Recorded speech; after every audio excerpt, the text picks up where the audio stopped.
who feels like they can never find anything good on resale platforms like The RealReal, eBay, Poshmark, these are my top tips as someone who used to be a designer reseller for almost 10 years, and so I've learned a couple of things, like one or two.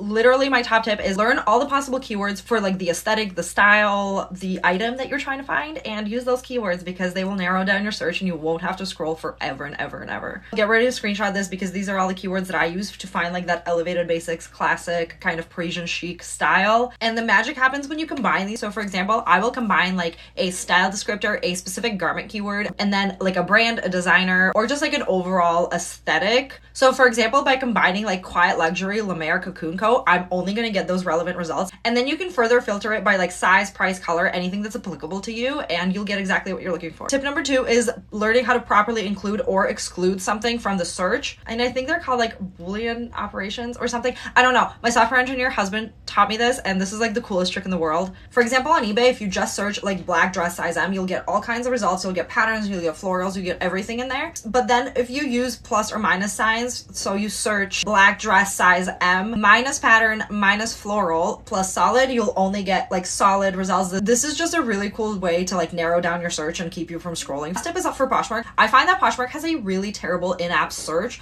and sometimes if you're searching for a specific item, it won't pop up in the Poshmark search. But if you go to Google and you type in the name of that item and then at the end write Poshmark, chances are there's going to be a Poshmark listing that pops up that you will not see in the app. I don't know why that happens, but it happens all the time. Or use the Posh Lens, which is like their version of Google Lens. If you have a retailer photo or a stock photo to search in app, tons of sellers on Poshmark use stock photos, so chances are you're going to come across the exact item that you're looking for, even if you don't know the name of it. Even if you just like saw it on Instagram or Pinterest somewhere. My light just died, but we're gonna roll with it. If you want like a full-on guide to Poshmark, eBay, RealReal, and just overall shopping resale platforms, as well as all the tips that I've compiled over almost a decade of doing this, I wrote a 10-page Substack article, which is like a 20-minute read full of all of this information. You should definitely go check it out if you want to become like a pro at resale shopping.